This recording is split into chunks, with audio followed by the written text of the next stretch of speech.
everyone. Welcome to Subconsciously Speaking. I'm Ilah Renzi, and thank you for joining us in today's episode. It's going to be about gratitude. It's all about gratitude. When my producer and camera guy came in today, they were talking about gratitude, and then it just kind of happened. So it just must be in the air. Are we in Mercury retrograde? I don't know. Anyway, maybe it's the rain here in the Central Valley.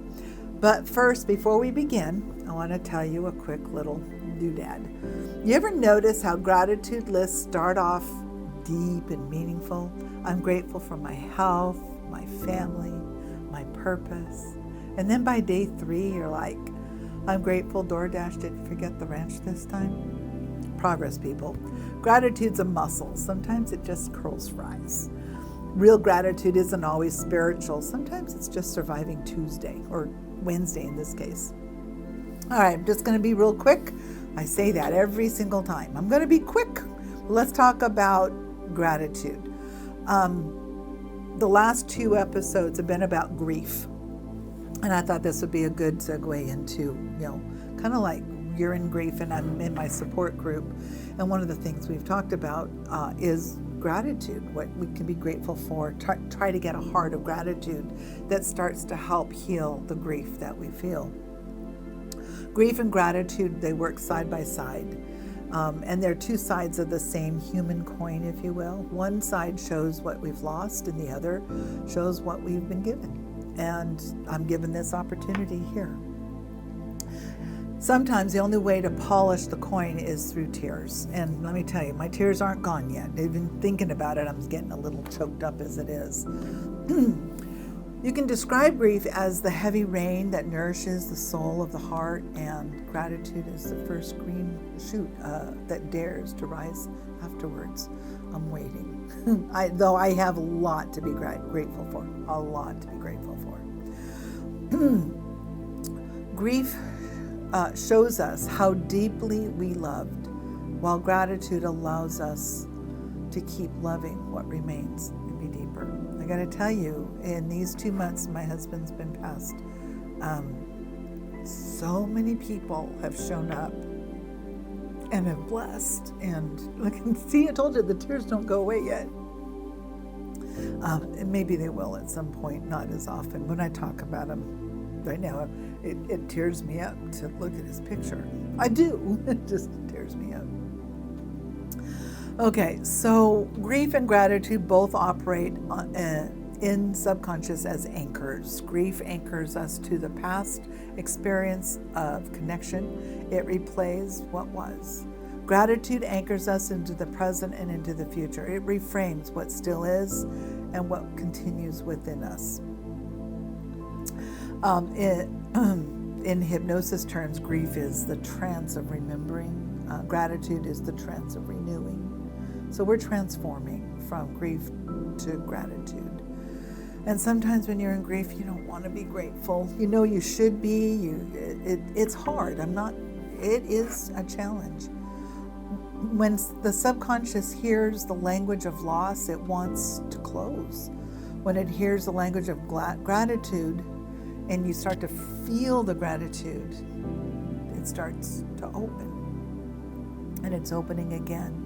My gratitude emotion is different now than it's ever been. Maybe it's just because it's deeper, because, I don't know, dozens and dozens of people have just have come together to help me, and they didn't have to. And for that I'm very grateful. Trying to keep a humble heart, So, an emotional bridge with gratitude. When someone we love or something we cherish is gone, gratitude doesn't deny that pain. It gives it direction. Perhaps a candle being lit from another candle. So the flame of love doesn't die. It just transfers to another candle. I should have done that. I'll put a candle with a candle. I'm sorry, I'm reading notes as I go along too. I accept that love still exists, but now it's in a new form. My conscious mind's always saying, whatever it says about my grief, and it's creating these new message units, if you will, and I'm really probably being resistance. Go into episode 2 and you'll learn more about message units. Practical shifting, just reframing the mind.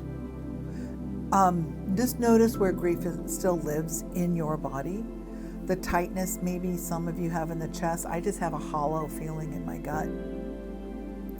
You can breathe in gratitude into that same place. Journaling is probably one of the best exercises you can do, and you don't have to do anything with it. You just put it in the shredder afterwards. Just journal what's on your mind. Don't worry about censoring it or punctuation or your penmanship. Don't worry about anything. Just whatever's on your mind, and then throw it in the shredder. You don't need to read it again. It's there.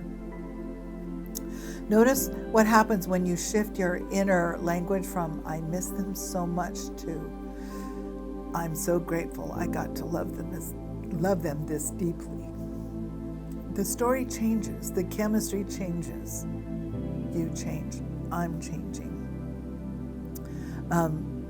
Gratitude can also learn to rewire your brain, strengthening neural networking. Tying it to contentment, creativity, hope. These are all antidotes of grief's paralysis, if you will.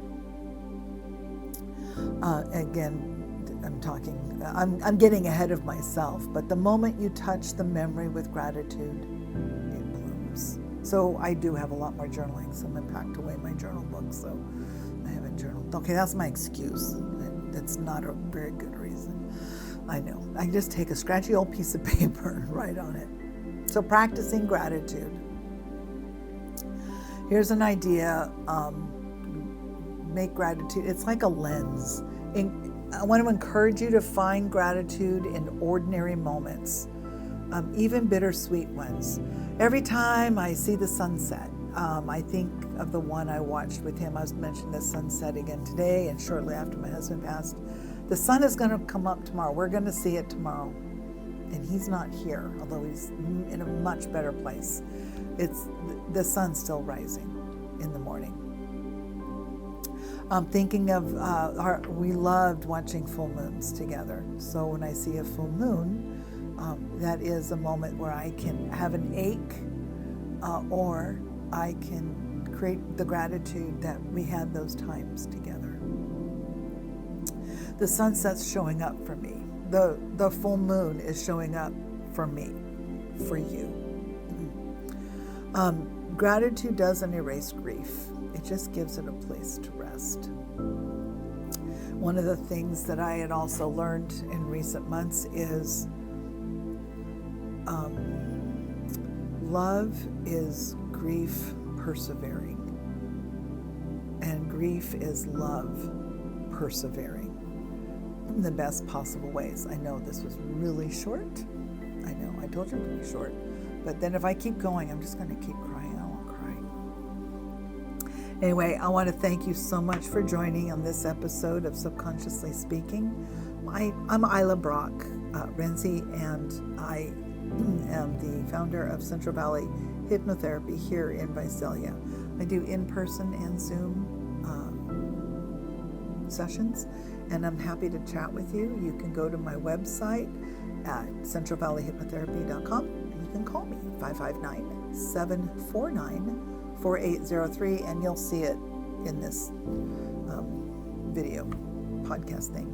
They'll post it up there, so you can just, I don't know how that technology works, right? Anyway, thank you all for joining, and until next time, go be wonderful and have gratitude. Take care, everyone.